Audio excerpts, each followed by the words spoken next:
तो दोस्तों आज हम फिर से आपके लिए लेकर आए हैं देश दुनिया की तमाम ताज़ा बड़ी खबरें। सबसे पहली बड़ी खबर में आपको बताएंगे दोस्तों कि राम मंदिर पर हुए ध्वजारोहण का पाकिस्तान ने किया खुलकर विरोध। मुसलमानों को लेकर यूएन में करी भारत की शिकायत। बोले भारत में मुसलमानों को दबाकर हिंदू बनाने की जा रही है कोशिश। अयोध्या में नहीं बंगाल में बनेगी 6 दिसंबर को नई बाबरी मस्जिद। टीएमसी विधायक हुमायूं ने किया ऐलान। सपा विधायक रिजवी ने किया विस्फोटक खुलासा। बोले मुख्तार अंसारी के बाद अब आजम खान की है बारी। आजम खान को भी मारना चाहती है सरकार। बिहार विधानसभा चुनाव में हार के बाद आरजेडी को लगा एक और बड़ा झटका। राबड़ी देवी के बाद तेज प्रताप यादव का घर छीनने का सरकार ने किया ऐलान। अब सरकारी बंगला तेज प्रताप को करना पड़ेगा खाली। थानों में कैमरा नहीं लगाने से नाराज हुआ सुप्रीम कोर्ट। सुप्रीम कोर्ट ने मोदी सरकार को लगाई फटकार। बोले हमारे आदेशों को हल्के में ले रही केंद्र। तो दोस्तों सभी खबरों को आपको एक एक कर बताने वाले हैं। वीडियो को लाइक कर चैनल को सब्सक्राइब कर दें। इसे भी बढ़ते दोस्तों अगली खबर की ओर। तो राम मंदिर पर हुए ध्वजारोहण का पाकिस्तान ने किया खुलकर विरोध। मुसलमानों को लेकर पहुंच गया यूएन। भारत पर लगाया मुसलमानों को दबाने का आरोप। दोस्तों आपको बता दें कि उत्तर प्रदेश के अयोध्या में राम मंदिर के शिखर पर 25 नवंबर को प्रधानमंत्री मोदी और उत्तर प्रदेश के सीएम योगी आदित्यनाथ के द्वारा ध्वजारोहण किया था। वहीं आपको बता दें कि ध्वजारोहण को देखकर पाकिस्तान को काफी गुस्सा आया। पाकिस्तान ने राम मंदिर पर हुए ध्वजारोहण का पुरजोर विरोध किया और मुसलमान और अल्पसंख्यक अन्य धर्मों के लोगों को लेकर वो यूएन पहुंच गया। दरअसल आपको बता दें कि राम मंदिर पर भारत के द्वारा यानी मोदी सरकार द्वारा ध्वजारोहण किए जाने का पाकिस्तान ने यूएन में जाकर विरोध किया। वहीं आपको बता दें कि यूएन में पाकिस्तान ने शिकायत की है कि भारत में मुसलमानों और खासकर अल्पसंख्यक सिखों को दबाया जा रहा है। जबरदस्ती उन पर हिंदू धर्म अपनाने का दबाव बनाया जा रहा है और मुसलमानों को हर जगह परेशान किया जा रहा है। वहीं आपको बता दें कि आगे पाकिस्तान ने कहा है कि मस्जिद के विध्वंस के लिए जिम्मेदार लोगों को बाद में बरी कर दिया गया। जिन लोगों ने कानून का उल्लंघन किया, मुसलमानों की मस्जिदों को तोड़ा, उस मस्जिद को तोड़ने वाले लोगों को बाद में सरकार ने भारत की माफ कर दिया, बेइज्जत बरी कर दिया। वहीं आपको बता दें कि अब यूएन से पाकिस्तान ने शिकायत की है कि भारत में मुसलमान और जो अन्य धर्म है छोटे छोटे उनको दबाया जा रहा है और जबरदस्ती हिंदू बनाने की कोशिश की जा रही है। अब देखना ये होगा कि यूएन भारत के खिलाफ क्या कार्रवाई करता है। इसे भी बढ़ तो दोस्तों अगली खबर की ओर। तो अयोध्या की जगह अब बंगाल में बनेगी नई बाबरी मस्जिद। विधायक ने कर दिया ऐलान। दोस्तों आपको बता दें कि उत्तर प्रदेश की बाबरी मस्जिद जो अयोध्या में स्थित थी उसे तोड़कर वहां पर राम मंदिर बना दिया गया। लेकिन बाबरी मस्जिद का जो नाम है, जो बाबरी मस्जिद है, वो आज भी भारत के मुसलमानों के दिलों में है। अब इसी मस्जिद का सपना साकार करने के लिए बंगाल से बड़ी आवाज उठी है। दरअसल आपको बता दें कि बंगाल में टीएमसी विधायक हुमायूं कबीर ने अब पश्चिम बंगाल में नई बाबरी मस्जिद बनाने का ऐलान कर दिया है और उन्होंने कहा है कि वह 6 दिसंबर को बाबरी मस्जिद की आधारशिला वहां पर रखेंगे।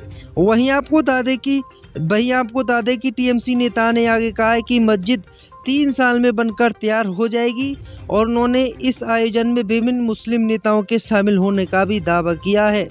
दरअसल आपको बता दें कि 6 दिसंबर 1992 को कार सेवकों द्वारा अयोध्या में बाबरी मस्जिद का ढांचा गिरा दिया गया था और उसकी 33वीं वर्षगांठ है। यानी 33 साल पहले 6 दिसंबर 1992 को हिंदुओं ने इस बाबरी मस्जिद को गिरा दिया था और अब इसी दिन अयोध्या में नहीं बल्कि पश्चिम बंगाल के मुर्शिदाबाद में दोस्तों बाबरी मस्जिद की आधारशिला टीएमसी के विधायक रखने वाले हैं। तो ये बड़ी अपडेट पश्चिम बंगाल से सामने आ रही है।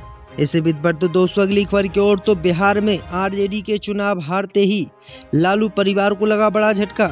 लालू के बड़े बेटे तेज प्रताप यादव का घर छीनने का नोटिस हुआ जारी। दोस्तों आपको बता दें कि बिहार विधानसभा चुनाव में आरजेडी की हार के बाद अब आरजेडी के लिए बड़ा झटका लगा है। दरअसल आपको बता दें कि 1-2 दिन पहले ही राबड़ी आवास को खाली करने का सरकार ने आदेश जारी किया था। तो वहीं अब लालू यादव के बड़े लाल तेज प्रताप यादव से भी उनका सरकारी बंगला छीन लिया गया है। तेज प्रताप यादव को अब अपना 26M स्टैंड रोड स्थित आवास को खाली करना होगा। इस आवास में अब बिहार सरकार के नए मंत्री रहेंगे। जानकारी के अनुसार तेज प्रताप यादव के आवास को बिहार सरकार के मंत्री लखेंद्र कुमार रोशन को दे दिया गया है। इस आवास में अब बिहार सरकार के अनुसूचित जाति एवं अनुसूचित जनजाति कल्याण विभाग के मंत्री रहेंगे। तेज प्रताप यादव पहले ही राबड़ी आवास से निकाले जा चुके हैं और अब उनका सरकारी आवास भी छीन गया है। अब तेज प्रताप का नया ठिकाना क्या होगा, ये बड़ी बात है। तो ये बड़ी अपडेट आ रही दोस्तों। इससे भी बढ़ते दोस्तों अगली खबर की ओर। तो सपा विधायक रिजवी ने किया विस्फोटक खुलासा, कहा मुख्तार अतीक अहमद की तरह अब आजम खान का भी है नंबर। जय दोस्तों, आपको बता दें कि आजम खान और उनके बेटे अब्दुल्ला को रामपुर की MP MLA कोर्ट ने 7 साल की सजा सुनाई, जिसके चलते आजम खान जेल के अंदर हैं। ऐसे में अब सपा के नेता BJP सरकार पर हमलावर हैं। विधायक मोहम्मद जियाउद्दीन रिजवी ने अब आजम खान को लेकर सरकार पर गंभीर आरोप लगाए हैं। उन्होंने कहा है कि आजम खान को कुचलने से मुस्लिम नेतृत्व खत्म नहीं होगा, बल्कि नए नेता और बड़ी संख्या में उभरेंगे। रिजवी ने कहा है कि आजम खान के खिलाफ 100 से अधिक मुकदमे दर्ज किए गए हैं, जबकि उन्होंने पैन कार्ड विवाद और बच्चों के जन्म प्रमाण पत्र सहित सभी मामलों में अपने दस्तावेज और जानकारी प्रस्तुत की थी। विधायक ने आरोप लगाया है कि इनका मकसद है कि अतीक अहमद को भी इन्होंने ही मार डाला, अब मुख्तार अंसारी को भी इन्होंने ही मार डाला और अब आजम खान को भी केरस का डालो, ताकि एक मुस्लिम नेतृत्व खत्म हो जाए, जिसके बाद मुसलमान इधर उधर भागें और फिर समाजवादी पार्टी को वोट ना दें और BJP में टूट कर आए। जब तक ये नेता रहेंगे तब तक मुसलमान नहीं आएंगे BJP पर। तो ये गंभीर आरोप जो है विधायक सपा के ने लगाया है। अब देखना ये होगा कि इस पर लोग क्या प्रतिक्रियाएं दें। इसे भी बढ़ते दोस्तों अगली खबर की ओर। तो भारत के 53वें जो है मुख्य न्यायाधीश बनते ही CGI ने मोदी सरकार को लगाई फटकार, बोले हल्के में ले रही केंद्र सरकार। जय दोस्तों, आपको बता दें कि सुप्रीम कोर्ट ने मंगलवार को केंद्र सरकार को इस बात के लिए कड़ी फटकार लगाई कि सुप्रीम कोर्ट के आदेश के बावजूद पुलिस स्टेशनों में CCTV कैमरे नहीं लगाए गए हैं। केंद्र के 7 राज्य सरकारों पर भी सुप्रीम कोर्ट ने नाराजगी जाहिर करते हुए कहा है कि 2020 के फैसले का पालन करने में सभी सरकारें नाकाम रही। देश भर के पुलिस स्टेशनों में CCTV की कमी के मामले में जस्टिस विक्रम नाथ और संदीप मेहता की बेंच ने कहा कि हिरासत में हिंसा और मौतें सिस्टम पर एक धब्बा है, जिसे देश बर्दाश्त नहीं करेगा। वहीं आगे उन्होंने कहा है कि केंद्र की सरकार सुप्रीम कोर्ट को बहुत हल्के में ले रही है, इसलिए उसके पहले के आदेशों के अनुसार पालन हलफनामा भी दाखिल नहीं किया गया है। अब सुप्रीम कोर्ट ने कहा है कि अगर सरकार ने जल्द से जल्द सभी जो राज्यों में जो है अगर CCTV कैमरे पुलिस चौकी थानों में नहीं लगवाए तो फिर सरकारों के खिलाफ कार्रवाई की जाएगी, और ये कार्रवाई ऐसी की जाएगी कि सरकार याद रखेंगी। क्योंकि राजस्थान में पिछले 8 माह में पुलिस हिरासत में 11 मौत हो गई हैं, और इन्हीं मामलों को लेकर अब जो है सुप्रीम कोर्ट काफ़ी सख्त है। इसे भी बढ़ते दोस्तों अगली खबर की ओर। तो अयोध्या में ध्वज फहराने पर बागेश्वर धाम के बाबा हुए गदगद, बोले मुगलों की छाती पर भगवा लहराया है। जय दोस्तों, आपको बता दें कि बागेश्वर धाम के विवादित बाबा पंडित धीरेन्द्र शास्त्री राम मंदिर पर फैलाए गए ध्वज को लेकर बड़े गदगद है। उन्होंने कुछ ऐसी बातें मुगलों के लिए बोल दी हैं जैसे कि उन्होंने पूरा गढ़ जीत लिया हो। दरअसल आपको बता दें कि राम मंदिर के दूसरे दिन जो है ध्वज फहराने के दूसरे दिन बाद बागेश्वर धाम वाले बाबा जो हैं पंडित धीरेन्द्र शास्त्री, उन्होंने बड़ा बयान दिया है। उन्होंने कहा है कि मुगलों की छाती पर हमने राम मंदिर पर ध्वज फहराकर भगवा लहरा दिया है। अब मुगलों को कब्र से उठकर देखना होगा कि जिन लोगों ने बाबर ने जहां मंदिर तोड़कर मस्जिद बनाई थी और हमने कहा था कि मंदिर हम उसी मस्जिद के ऊपर बनाएंगे, और आज हमने बना भी दिया। अगर बाबर और अकबर में दम है तो वो आकर देख लें, और हमने अपना काम पूरा कर दिया। तो ये बड़ी अपडेट आई दोस्तों कि किस तरीके के विवादित बयान ये बाबा देते हैं।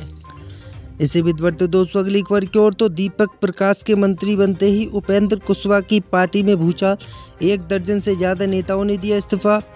जय दोस्तों, आपको बता दें कि दीपक प्रकाश के मंत्री बनने के ठीक बाद RLP में भगदड़ बिहार में मच गई है। जहां राष्ट्रीय उपाध्यक्ष जितेंद्र नाथ पटेल और प्रदेश प्रवक्ता राहुल कुमार समेत 1 दर्जन से अधिक प्रमुख पदाधिकारियों ने इस्तीफा दे दिया है। इन नेताओं ने सीधे तौर पर तो पार्टी सुप्रीमो उपेंद्र कुशवाहा के क्रियाकलापों पर उंगली उठाई है, जिससे परिवारवाद के आरोपों को बल मिल गया है। त्यागपत्र देने वाले नेताओं का कहना है कि कुशवाहा के कार्य अब उनकी राजनीतिक पाचन शक्ति से ऊपर हो गए हैं। इस सामूहिक इस्तीफे ने बिहार के राजनीतिक गलियारों में खलबली मचा दी है और RLMP के भविष्य और उसकी एकजुटता पर गंभीर सवाल खड़े कर दिए हैं, खासकर वंशवाद के आरोपों पर। तो ये बड़ी अपडेट आ रही दोस्तों कि इनको अपने बेटे को मंत्री बनाना भारी पड़ता हुआ दिखाई दे रहा है।